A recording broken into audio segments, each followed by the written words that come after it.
আসসালামু আলাইকুম। আজকের ভিডিওটি সকাল থেকেই শুরু করছি। সকাল না, অবশ্য এখন বাজে 11:30। আমার কাছে এখন সকাল, তাই আমি বললাম সকাল। তো আমি ঘুম থেকে উঠে ফ্রেশ হয়ে বিছানা ঠিক করে জানলা দিয়ে বাইরে তাকিয়ে দেখে অনেক সুন্দর বাতাস হচ্ছে।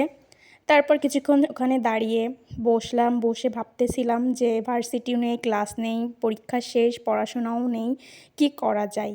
বাসায় বসে বসে বোরিংই লাগতেছে। কি করলে বোরিংনেস কাটবে? আম্মুর কাছে বললে হয়তো আম্মু ঘোরার জন্য বা রেস্টুরেন্টে যাওয়ার জন্য কোনো টাকাই দিবে না, আরও উল্টে বকা দিবে। তাই ভাবতেছিলাম যে কি করা যায়, কি করা যায়, কি করে বোরিংনেস কাটানো যায়। তো ভাবতে ভাবতে এক পর্যায়ে গিয়ে ভাবলাম যে বাসায় রান্না করা যাক কিছু একটা। তো এজন্য আমার বোনকে আমি লাগিয়ে দিলাম খোঁজাখুঁজি করার জন্য যে ফ্রিজে কি আছে দেখ, খুঁজে বের কর, সেটা আমরা আজকে রান্না করে খাবো। তো আমার বোন খুঁজতেছিল, আম্মু দেখে বলল যে গরুর পায়া আছে দেখ, সেটা রান্না কর। সেটা অনেক দিন হয়ে গেল রান্না করা হয়নি, বেশি দিন হলে ভালোই লাগবে না। তো এখানে আমার বোন এক প্রকার যুদ্ধের সাথেই খোঁজাখুঁজি করছিল, সে খুঁজেই পাচ্ছিল না। দেন ও আর পারবে না বলে চলে গেল। তারপর আম্মু খোঁজাখুঁজি করলো, আম্মু অনেক খোঁজাখুঁজি করার পরও কিন্তু পাচ্ছিল না। তারপরে দেখুন ফ্রিজের সব কিছুই প্রায় বের করে ফেলেছিল।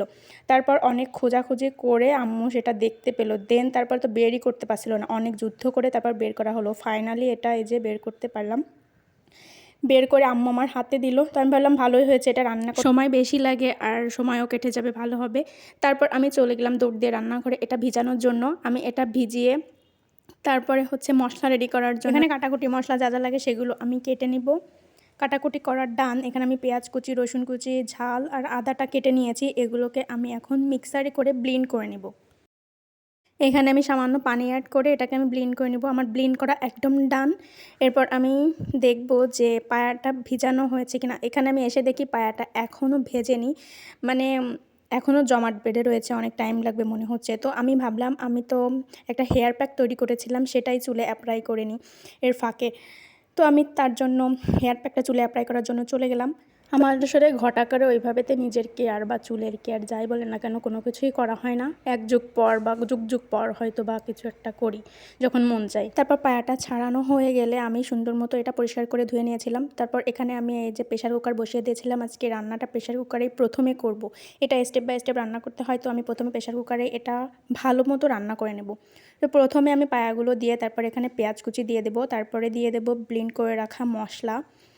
সব মশলা একে একে অ্যাড করে নিব। তারপরে এখানে দিয়ে দিব আমি স্বাদ মতো লবণ, তারপরে দেব হলুদ গুঁড়া, তারপরে দেব একটু তেল। তারপরে এটাকে আমি ভালো করে মাখিয়ে চুলার আঁচটা মিডিয়াম হাইতে রেখে এটাকে একটু কষিয়ে নিব।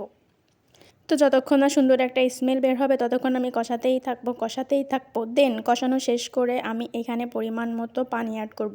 এখানে কিন্তু আমি গরম পানি অ্যাড করেছি। তো পানি অ্যাড করা হয়ে গেলে এটাকে আমি ভালোভাবে আরও একটু মিশিয়ে নেব। মিশিয়ে নেওয়ার পর এখানে আমি ঢাকনা দিয়ে এটাকে ঢেকে দেব। তো ঢাকনা দিয়ে ঢেকে এটাকে আমি কিন্তু 20-25টা বাসি দিয়ে সিদ্ধ করে নিয়েছি। তো যতক্ষণ বাসি না দিচ্ছে ততক্ষণ আমি একটু খাওয়া দাওয়া করি। মনে পড়েছে যে সকাল থেকে উঠেই তো কিছু খাইনি। তো এখানে কিন্তু আমি গাছের আম খাচ্ছিলাম, অনেক সুস্বাদু ছিল। তারপরে দেখি এখানে আমার আব্বু মস্ত বড় একটা কাঁঠাল কেটে এনে রেখেছে। তো সেটাকে দেখে তো আমার মানে কিরম অবাক লাগতেছিলো, এত বড় কাঁঠাল, মানে ভালো লাগতেছিলো। তারপরে এখানে দেখি আমাদের গাছে পেয়ারা পেড়ে রাখা, সেটা একটু খাচ্ছিলাম। তারপরে আসলাম কামরাঙ্গা গাছের নিচে, এসে দেখি অনেক কামরাঙ্গা পড়ে নষ্ট হয়ে যাচ্ছে। ওই দেখেন গাছে কিন্তু মাশাআল্লাহ অনেক কামরাঙ্গাই হয়েছে। তারপর দেখি আমাদের আমড়া গাছেও অনেক আমড়া ধরেছে, সেগুলো পাড়ার অভাবে নষ্টই হয়ে যাচ্ছে। তো কয়েকটা ছেলেপেলেকে ডেকে বললাম আমরাগুলো পেড়ে দিয়ে মাখা করে খাওয়াবো। তো সেই লোভ ধরিয়ে ওদেরকে দিয়ে আমরা পারতে পাঠালাম। গাছটা কিন্তু অনেক উঁচুতে, পাড়ার লোকও তেমনভাবে যে কারণে একদমই পেড়ে খাওয়া হয় না, আর লোকও পাওয়া যায় না পাওয়ানোর, এর জন্য নষ্টই হয়ে যায় প্রায়। তো ওদেরকে বললাম আমি পেড়ে আনতে, তো ওরা পেড়ে কিন্তু যে চলে এসেছে। আমরাও অনেক ধরেছে গাছে, এই যে অনেক আমড়া ধরেছে, এই যে ভাল লাগতেছিল আমড়াগুলো দেখে, গাছের টাটকা ফরমালিন মুক্ত ফল। তো যাই হোক, এদিকে আমি চলে আসলাম আমার রান্না কতদূর দেখার জন্য। এই যে এখন এটাকে আমি মস্ত বড় একটা কড়াইয়ে ঢেলে নেব। তো এক প্রকার ঢালতে যেয়ে কিন্তু আমার অনেক কষ্ট হয়ে যাচ্ছিল, অনেক ভারী ছিল এটা।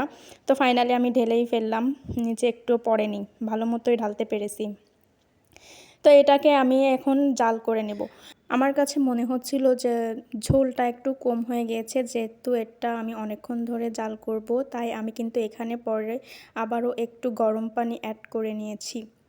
গরম পানি অ্যাড করার পরে কিন্তু আমি এখানে লবণের পরিমাণটাও চেক করে নিয়েছিলাম যে ঠিকঠাক আছে কিনা। আমার একটু লবণ লেগেছিল, আমি কিন্তু সেটা অ্যাড করে নিয়েছি। তো এটা আমি এখন কিন্তু রান্না করেছি, বা এখন রান্না করতে করতে বেজে গেছে আমার প্রায় 2টা। তো এটা কিন্তু এখন খাবো না, এটা কিন্তু যত জ্বালানো হবে তত কিন্তু মজা লাগবে। তো এটাকে একদম লো আছে, একদম লোতে দিয়ে এটাকে জাল করতে থাকবো। এটা খাওয়ার চিন্তাভাবনা করেছি আমরা সন্ধ্যার পরে। তো সন্ধ্যা অবধি আমরা এটাকে এভাবেতেই জাল করতে দেব। তো আজকের ভিডিওটা এ পর্যন্তই, আর বেশি বড় করব না। তো সবাই ভালো থাকবেন, সুস্থ থাকবেন। আল্লাহ হাফেজ।